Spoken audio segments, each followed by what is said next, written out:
Hello, everyone, and welcome to another AP Chemistry virtual lesson. My name is Michael Faribault, and I teach AP Chemistry at Albemarle High School in Charlottesville, Virginia. Today, the topic of our lesson will be in Unit 8, Acids and Bases, and we'll be talking about buffers today. I want to remind you that you can visit apstudents.org/exams2020 for more information about the at-home online AP exams.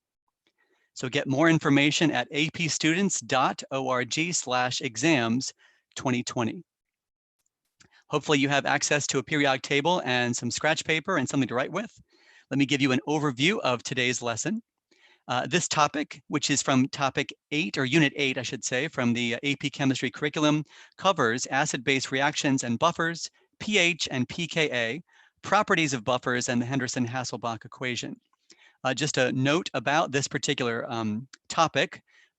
This will not be included on the AP Chemistry exam for this year. So the AP Chemistry exam covers units 1 through 7. However, if you plan on taking any courses in college on chemistry, general chemistry or organic chemistry, this is a very relevant topic. So some of the topics that we present in these virtual lessons are topics that, while they may not be featured on the AP Chemistry exam for this year, are nonetheless important for concepts in chemistry, as well as you might need them in your courses in college.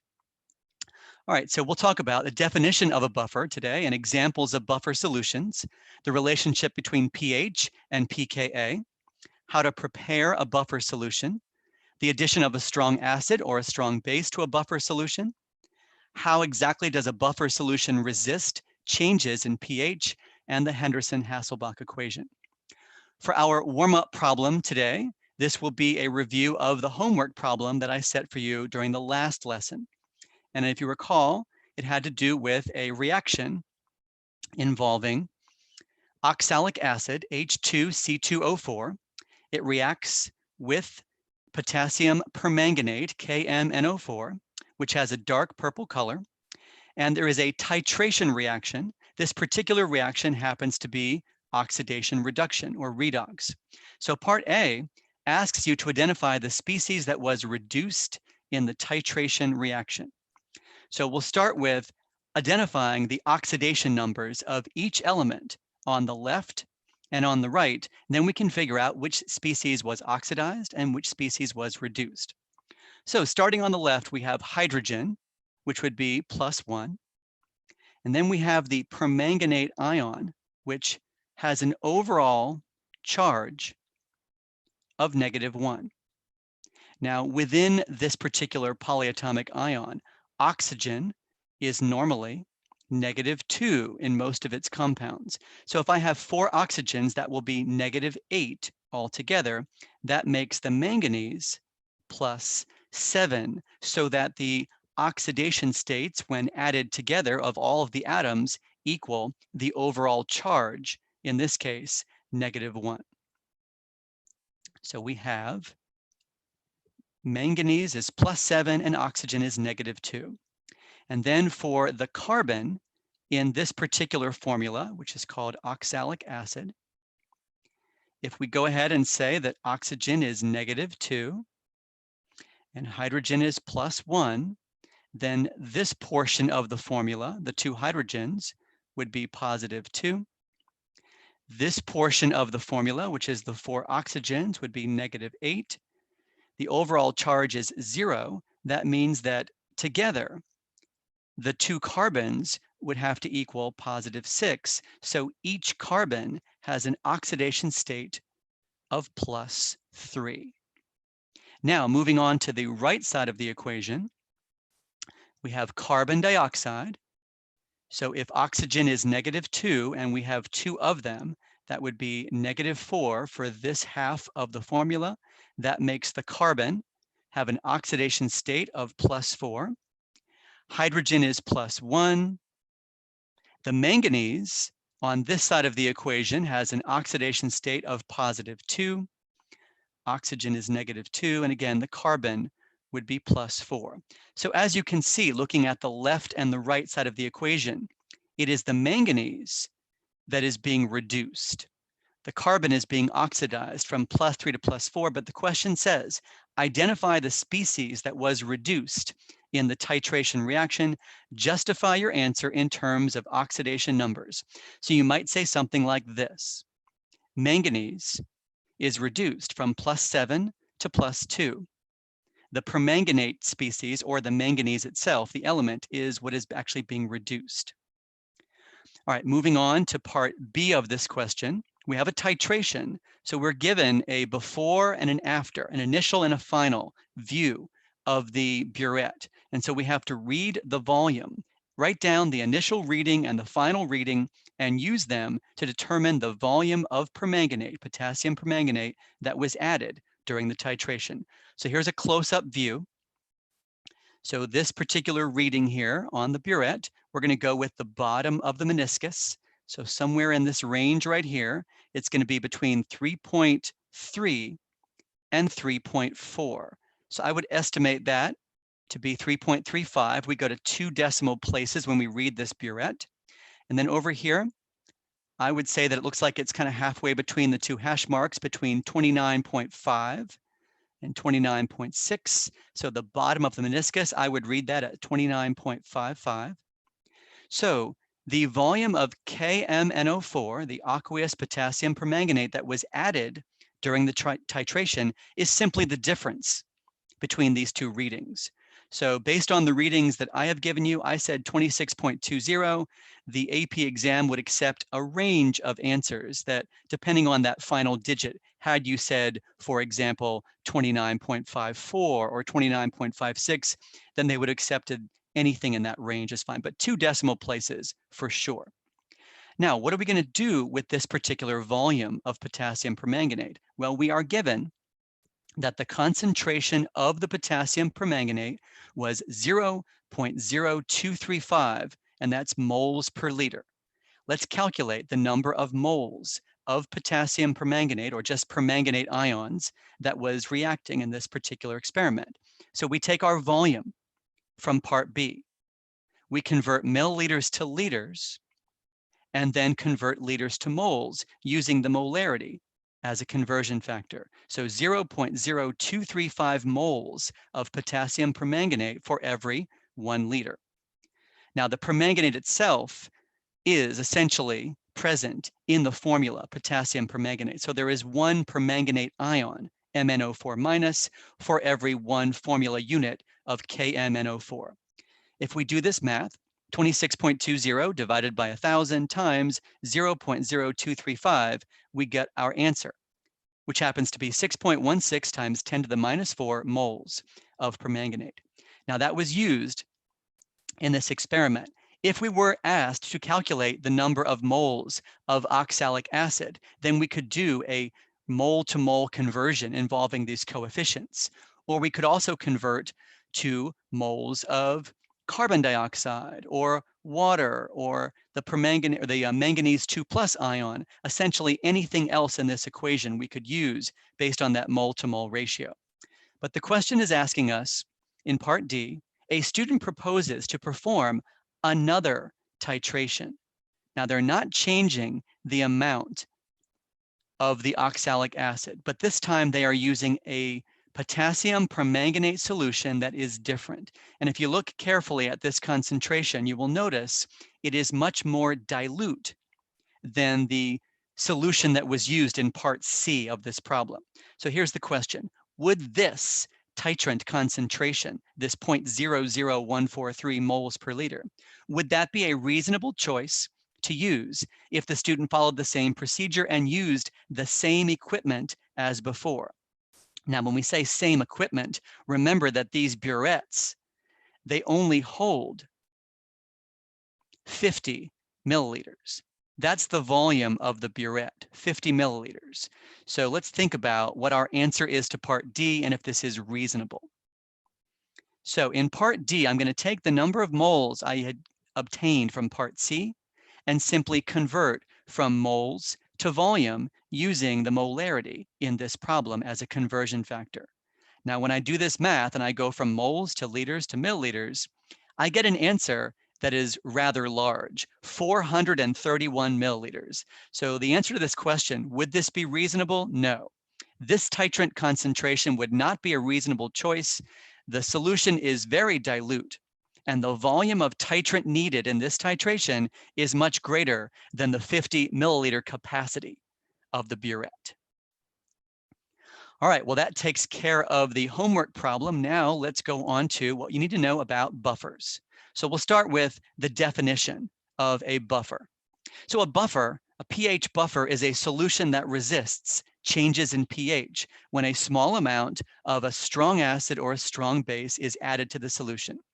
Typically, a buffer solution contains a weak acid and its conjugate base. Well, if you don't remember what exactly a strong or a weak acid is, let's talk about that.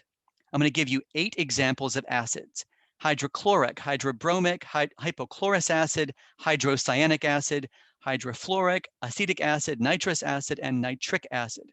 Which of the following are strong acids and which of the following are weak acids? So take a moment to consider that question. Now, if you don't remember the strong acids, I will tell you that the strong acids, the 6 strong acids, are the following: HCl, HBr, HI, HClO4, H2SO4, HNO3. So if these are the 6 strong acids, that's going to make HCl, HBr, and HNO3 examples of strong acids, and the other 5 acids are examples of weak acids. You may recall in an earlier video when I was talking about acid-base reactions from Unit 4, we had talked about the conjugate acid and the conjugate base. So this table might look familiar from an earlier video from Unit 4.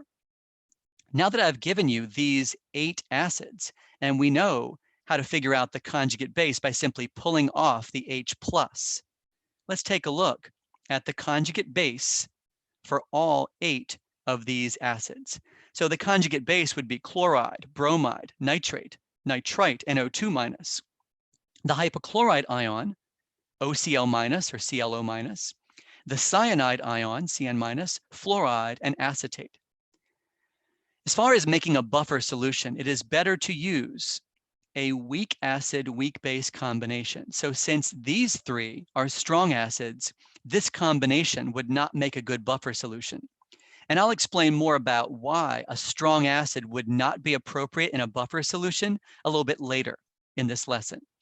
But for right now, let's take a look at these 5. So these are weak acids, so that combination would make a good buffer solution.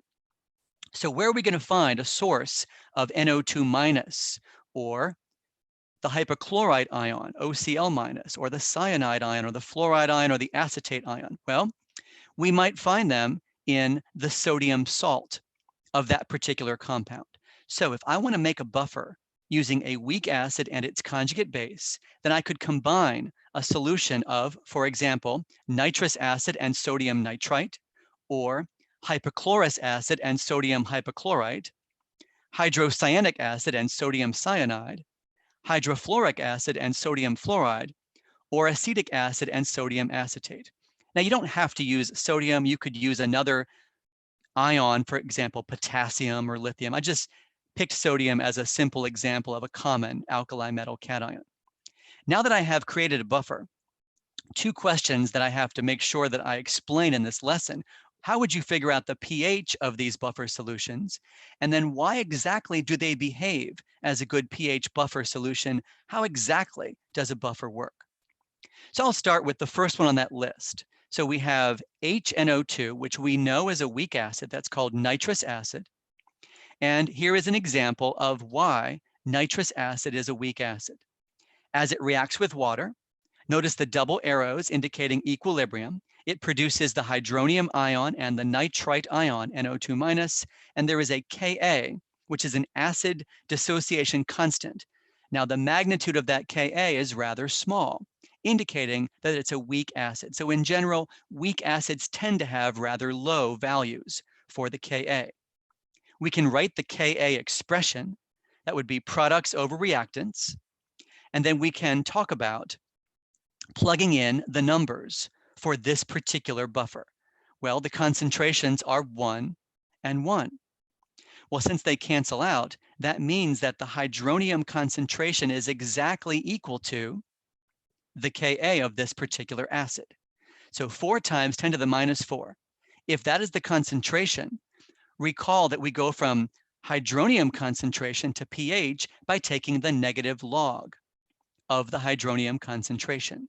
So the negative log of 4 times 10 to the minus 4. If you take a moment to do this on your calculator, negative log of 4 times 10 to the minus 4, you should get a pH of approximately 3 point something. So if you're following along with your calculator and you've done this math, your pH of this buffer solution is 3.40. So something important to mention here is that when the concentration of the acid, the weak acid, is the same as the concentration of the conjugate base, because of these numbers canceling out here, the pH will be equal to the pKa of the acid. That is an important concept as it relates to buffers. So I have a table here with the Ka values listed for nitrous acid, hypochlorous acid, hydrocyanic acid, hydrofluoric, and acetic acid. If you take the negative log of these numbers, you will get the pKa of the weak acid. So the negative log of 2.9 times 10 to the minus 8 is 7.54. The negative log of 6.2 times 10 to the negative 10 is 9.21. So again, if you need to pause the video to go ahead and take the negative log of these Ka values, feel free to do that. The negative log of the Ka for hydrofluoric acid works out to be 3.17. And the negative log of the Ka for acetic acid is 4.74. Since each of these buffers has the same concentration of both the acid and the conjugate base, then that means that the pH of these buffers would be the same as the pKa of the weak acid. Well, what if they're not the same? Let's talk about that. So if the concentration of nitrous acid is the same as the concentration of nitrate, then H3O plus or hydronium equals the Ka and the pH equals the pKa. But what if they are not the same? So we have some examples here where the concentration of the weak acid is not the same as the concentration of the conjugate base. So make a prediction. And again, feel free to pause the video to do this. Will the pH of these other two buffer solutions in which the concentration of the weak acid is different from the concentration of the conjugate base, will the pH be less than or greater than 3.40? All right, well, assuming that you have had a chance to make your prediction, in this next buffer we're looking at in the table, it looks like we have more acid than base. So when you have a greater concentration of the weak acid compared to the weak base, then your pH should be less than the pKa. But if instead you have a concentration of the weak base that is greater than the concentration of the weak acid, then your pH should be greater than the pKa. Now, that's just a prediction. That's just based on a conceptual understanding of more acid than base, pH is less, more base than acid, pH is greater. But let's go ahead and do the math. Let's plug in the numbers 1.2 and 0.8 into the Ka expression and see if our predictions are correct. So we have 0.8 for the concentration of the NO2 minus, and we have 1.2 for the concentration of the HNO2. So pay attention to why I put the numbers 0.8 and 1.2 into those positions. Now we'll go ahead and do the math and see what we get. So H3O plus or hydronium is equal to 6 times 10 to the negative 4. If you do this math, multiply both sides by 1.2, divide both sides by 0.8. Take the negative log, and we get a pH of 3.22, which is exactly what we predicted. We thought it was going to be less than 3.4, and it is. Now let's go ahead and flip-flop the 1.2 and the 0.8 because now we've switched those concentrations around. So plugging those numbers into the expression, now we have more base than acid. multiply both sides of the equation by 0.8, divide both sides of the equation by 1.2. Now we get a hydronium concentration, which is 2.7 times 10 to the minus 4 moles per liter. Take the negative log, and hopefully the pH will be greater than 3.4. And in fact, it is. So let's kind of summarize here the relationship between pH and pKa in general terms. So we have a generic Ka expression. If the concentration of the weak acid, HA in general, is equal to the concentration of the conjugate base, A minus, then the pH equals the pKa. If you have more acid than base, your pH will be less than the pKa. And if you have more base than acid, your pH will be greater than the pKa. So that relationship is a very important concept for you all to understand. And you don't have to do any math to actually understand that concept. All right, how would you prepare a buffer solution? Where there are two common methods to prepare a buffer solution. Method number one, you simply take two different sources, one solution that contains the weak acid, HA, and then another separate solution that contains the conjugate base, A minus, and you mix them together. So for example, I might start with 500 milliliters of 2 molar acetic acid. I might find another solution, 500 milliliters of 2 molar sodium acetate. If I combine these two solutions together, I will have 1 liter of a solution that now has a concentration of 1 molar acetic acid and 1 molar sodium acetate, simply because I diluted it. By mixing equal volumes, I have now cut the concentration of each of those components in half. So I made a good buffer by simply mixing two solutions together. Now, the two solutions do not have to have the same concentration necessarily. So for example, I might pick a solution that has 2.4 molar acetic acid and combine that with a solution that is 1.6 molar sodium acetate. I would get 1 liter of a solution that now has a slightly greater concentration of acetic acid as compared to sodium acetate, but I would still have a good buffer solution. So method number one is to mix two solutions together, one that contains the weak acid and the other that contains the weak base. Another method you can use to make a buffer is you start with a solution that contains the weak acid, and then you start to neutralize it. Now, to neutralize the weak acid, you don't want to neutralize it all the way. In other words, you don't want to convert all of the HA into A minus. So you'd like to have a reaction between the strong base that will neutralize some, or in this case, let's say half of the weak acid. If you can neutralize half of the weak acid, then you will have a mixture that contains some HA and some A minus. So you're starting with a solution that contains a weak acid and adding a strong base until half of the weak acid has been neutralized.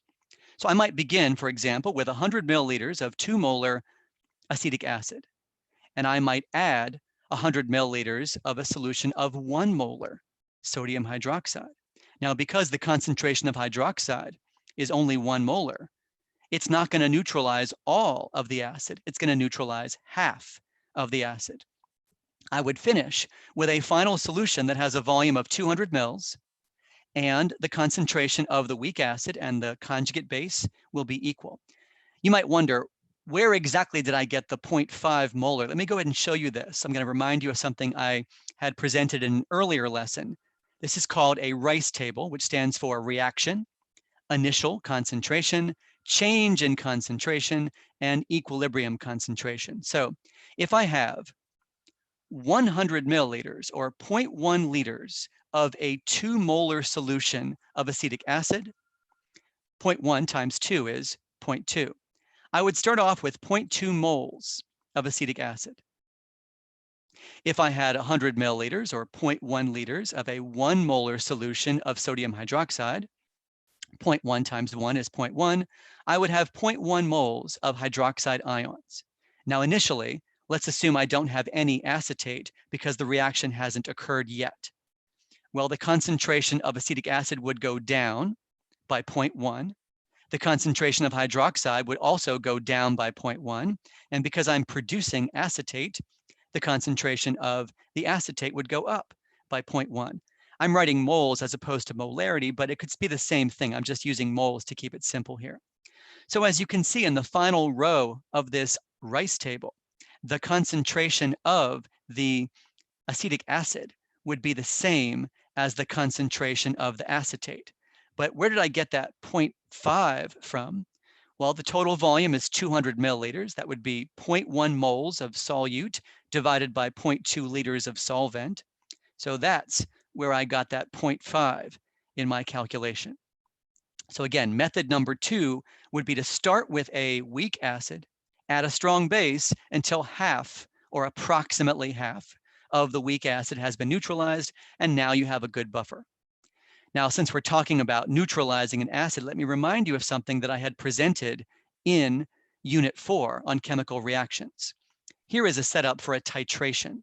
Suppose we have a sample of a weak acid, HA, in a flask, and then we put sodium hydroxide, a strong base, in a burette, and we do a titration. You'll notice I have particle diagrams on the left side of the screen. The particle diagrams indicate molecules of HA, ions of the conjugate base, A-, and then we have sodium and hydroxide ions as well.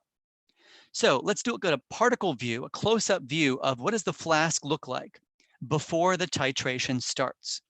Well, before the titration starts, we have a predominant species in solution, and that is the HA, the weak acid, because we haven't done the titration yet. The major species present in solution, besides water molecules, would be the HA, the weak acid molecules. So what's going to happen when we reach the equivalence point in the titration? Well, at the equivalence point in the titration, all of the HA should have been converted into A-. That means that we'll also have not sodium hydroxide, but just sodium ions present because the hydroxide, OH-, reacts with the HA and it produces A-. So you're seeing A- and sodium ions present. I'm not showing water molecules present. The major species present in solution at the equivalence point, besides water molecules, are the ions sodium and A-, the conjugate base. Well, what happens if you are halfway to the equivalence point? If you halfway neutralize this weak acid, you should have, and you can see here, 1, 2, 3, 4 molecules in the particle diagram of HA, and 1, 2, 3, 4 molecules, 4 ions, 4 ions of the A-. So as you can see here in the particle diagram, we have an equal number of HA and A-. So at the halfway point in a acid-base titration, the concentration of the weak acid is equal to the concentration of the conjugate base, and the pH equals the pKa. So this particular region right in here is considered the buffer zone. Now what I'm looking at is a graph where I'm plotting pH along the y-axis and the volume of the titrant, in this case the sodium hydroxide added to this flask, along the x-axis. So the pH does not change very much in the buffer zone because the buffer is doing its job. It's maintaining the pH to stay approximately the same. At the beginning of the titration, you have essentially HA. At the equivalence point, you have essentially A-. And at the halfway point in the titration, which would be approximately 20 milliliters, so the equivalence point occurs at around 40 milliliters. The halfway point would occur at around 20 milliliters. So at the halfway point, we have this mixture. Since we know that the pH equals the pKa at the halfway point, this is one method for estimating the pKa value of an acid.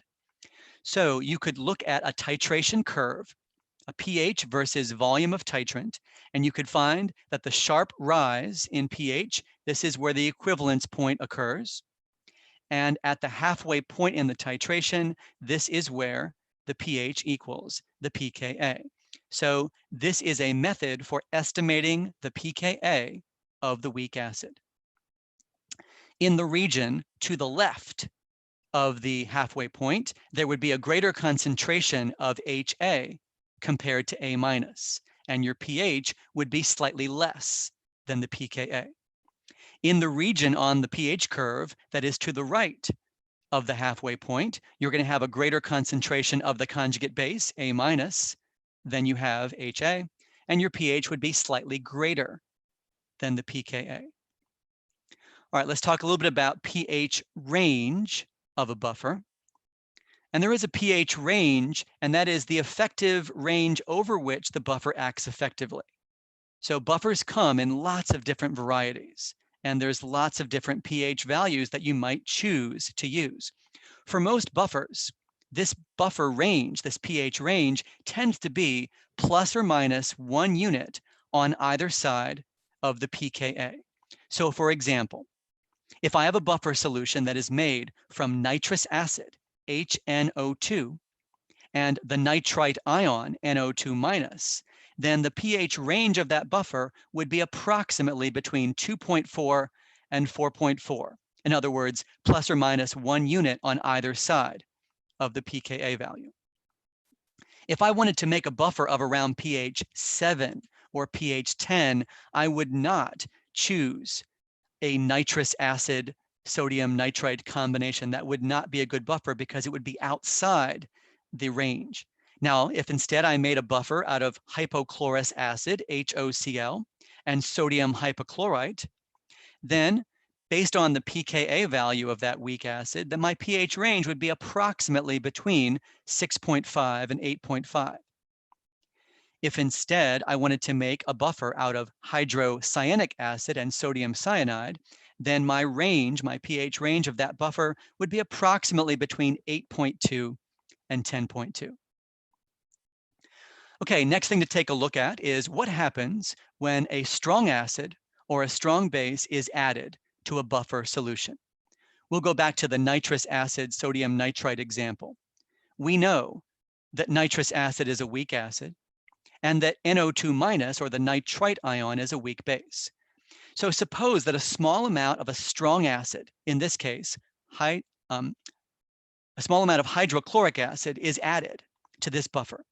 Now you could add nitric acid, hydrobromic acid, hydroiodic acid. I just used hydrochloric acid as an example. Write the net ionic equation for the reaction that would occur between HCl and one of the components of this buffer. Now, the HCl is not going to react with the other acid. If you're doing an acid-base reaction, typically you have to have an acid reacting with a base. So the HCl would react with the component of this buffer that behaves as a weak base. On the right side of the equation, I would get HNO2 along with the chloride ion. But remember that we're doing the net ionic equation, so this actually should be split up. Chloride is not going to be featured in this overall net ionic equation. Chloride is a spectator ion. So in fact, the hydrochloric acid can be envisioned as just H plus ions. It is a source of H plus or hydronium ions. It reacts with the weak base to produce the weak acid. So effectively what makes a good buffer is that one of the components is slightly consumed and then the other component is produced, but we're trying to keep this ratio approximately the same.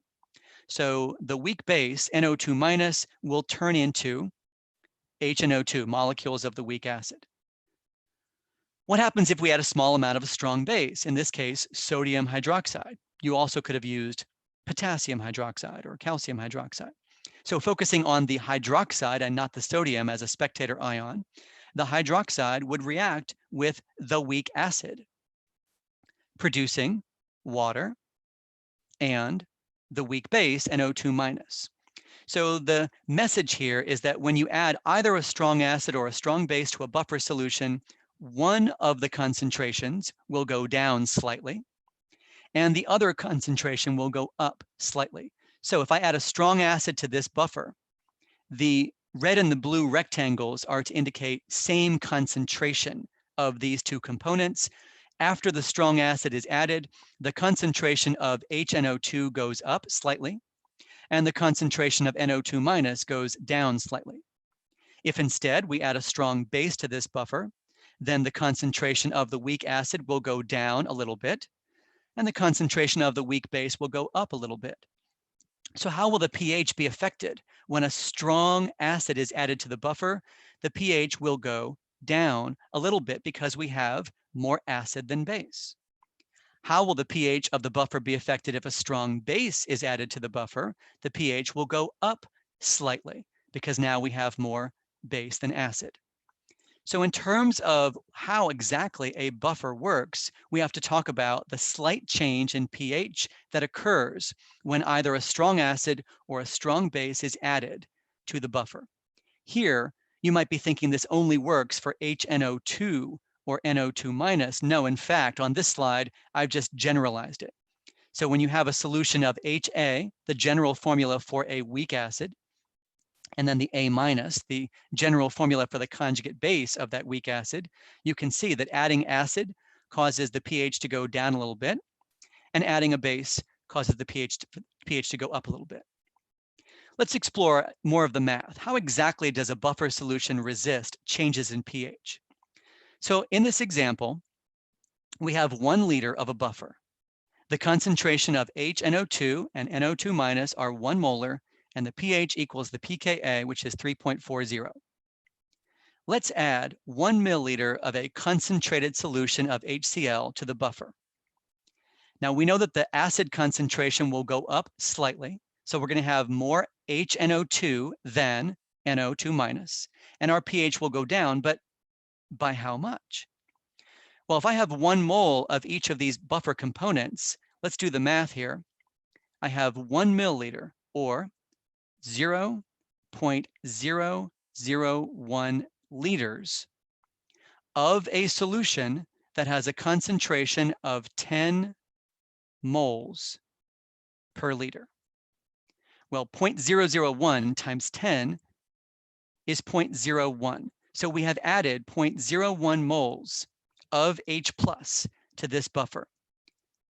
This concentration will go down a little bit. This concentration will go up a little bit. In fact, by a change of 0.01. So there are the new concentrations after the strong acid has been added. They don't look that different. Let's see what the math works out to be. I'm going to plug these numbers, 1.01 on the bottom, because that is the concentration of the nitrous acid, and 0.99 on the top. I'm going to go ahead and solve for the hydronium concentration. And when I do that, take the negative log, I get a pH of 3.39.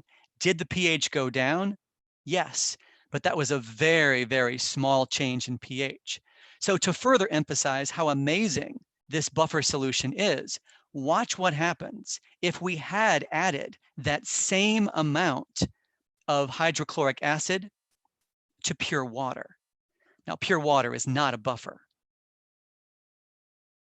0.01 moles of H plus in 1 liter of water is going to have a concentration of 0.01. And when you negative log that number, you get a pH of 2. So think about that. The pH of the buffer went down by 0.01. Now, in pure water, that same amount of acid would cause the pH to go down by 5 pH units. So that was a pretty amazing buffer in that it did not change the pH very much at all. Whereas normally, if that amount of acid had been added to water, the pH change would have been dramatic. Okay, well, just to sort of drop the other shoe, let's go ahead and do that same calculation for what happens if a little bit of sodium hydroxide is added to the buffer. So same kind of calculations as before. In this case, though, our HNO2 will go down slightly, and our NO2 minus will go up slightly. We still have 0.01 moles, but now we have 0.01 moles of hydroxide ions. So again, this concentration will go down a little bit, and this concentration will go up a little bit. So now we have the numbers 0.99 again and 1.01, but they have been reversed. If we plug the numbers in and we do the pH calculation, you can see that the pH goes up, but only slightly. And as you can imagine, what I'm about to show you is what would happen if we had added that same amount of sodium hydroxide to pure distilled water. So pure water, 0.01 moles per liter. Take the negative log, that's the POH, which is 2. 14 minus the POH gives us the pH, which is 12. Again, the pH would have changed very dramatically had we added this amount of strong base to pure water, and yet the buffer was able to resist changes in pH.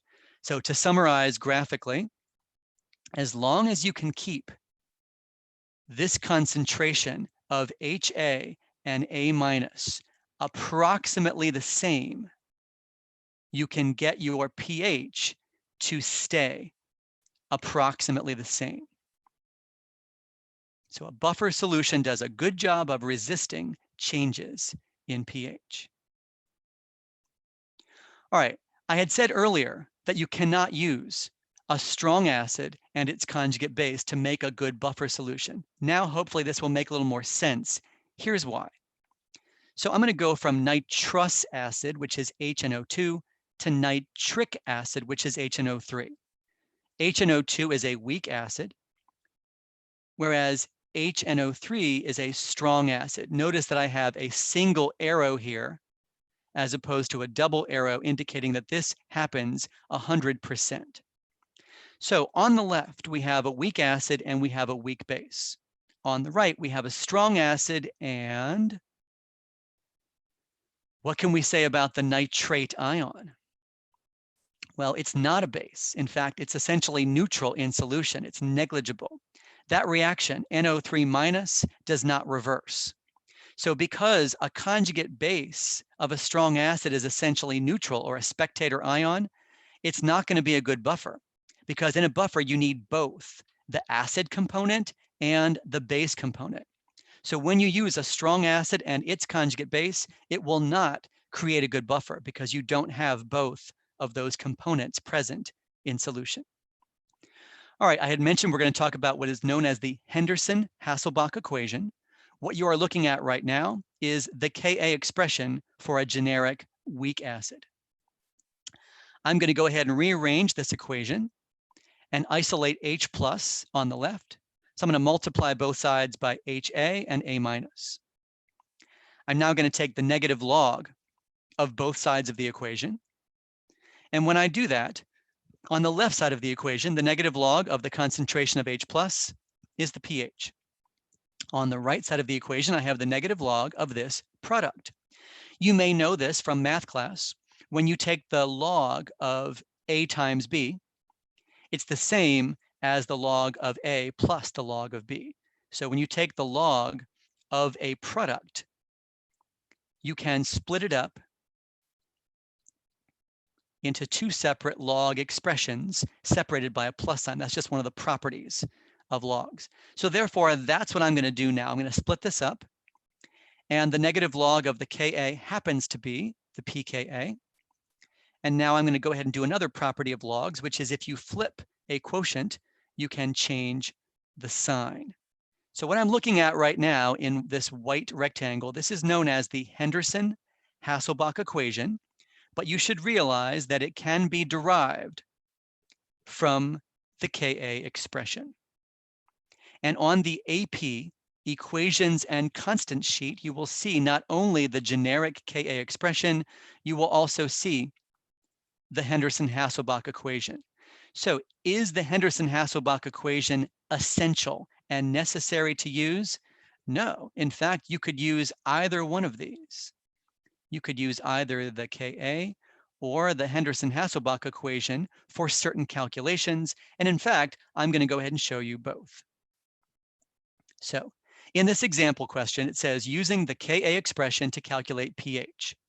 We have a buffer that contains 1.2 molar nitrous acid and 0.8 molar sodium nitrite. The Ka for nitrous acid is 4 times 10 to the negative 4. Let me plug in the 1.2 on the bottom and the 0.8 on the top. I'm going to go ahead and solve for H+. So I'll multiply both sides by 1.2, divide both sides by 0.8. And when I solve for H+ and I negative log it, I get a pH of 3.22.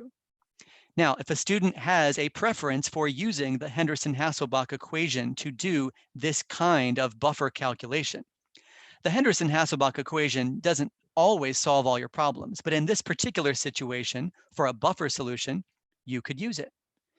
So here is the Henderson-Hasselbalch equation. The pKa is the negative log of the Ka, which works out to be 3.4. If I plug in my 0.8 on the top and my 1.2 on the bottom, I do the log. On my calculator, the log of 0.67 works out to be negative 0.17. And sure enough, I get the same answer. I get the same pH value that I had before. So I'm just showing you could solve the problem two different ways. You are not required to use the Henderson-Hasselbalch equation. To use that equation is a fine thing to do for buffers and for other types of calculations, but it's not necessary. Here's another example. I'm going to start with Ka.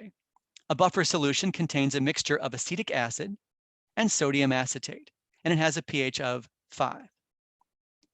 If the concentration of acetic acid is 2 molar, what is the value of the concentration of the acetate ion?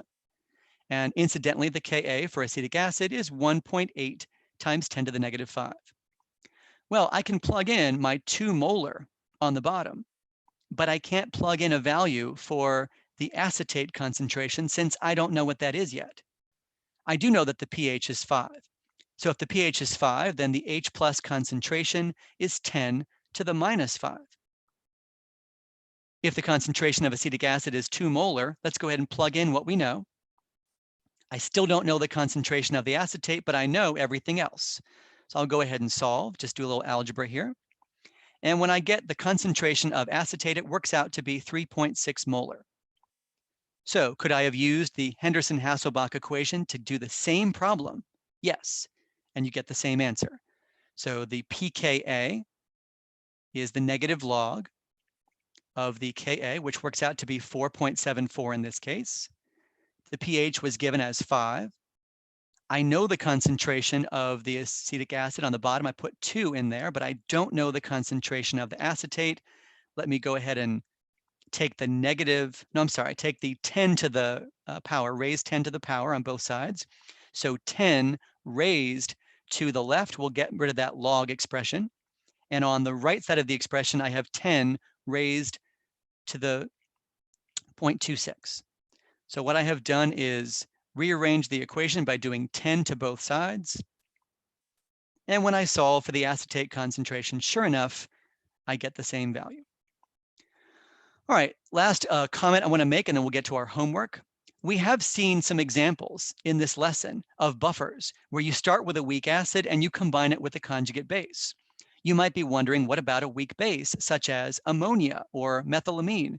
Could you start with a weak base and combine it with the conjugate acid, for example, ammonium? And the answer is yes. So what I'm showing you here on this table is 4 examples. We have 2 examples of a weak acid, and we have 2 examples of a weak base.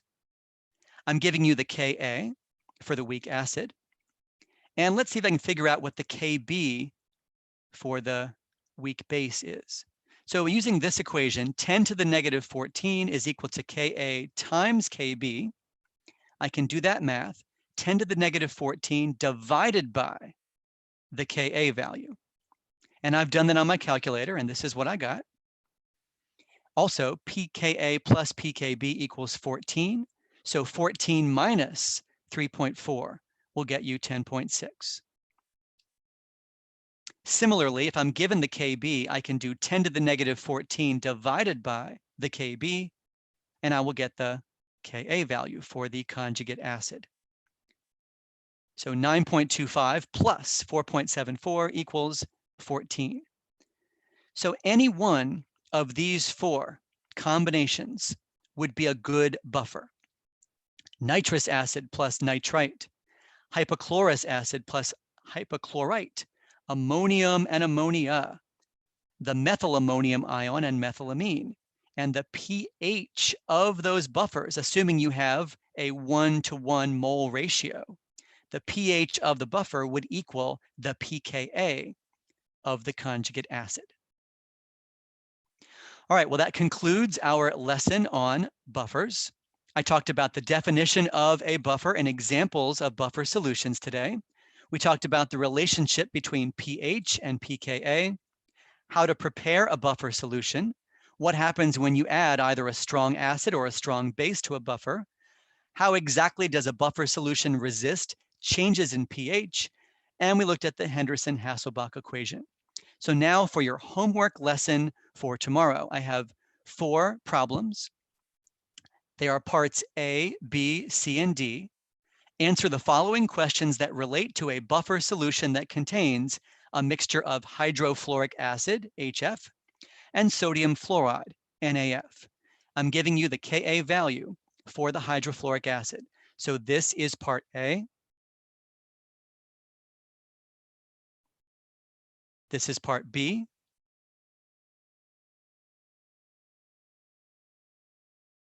This is part C.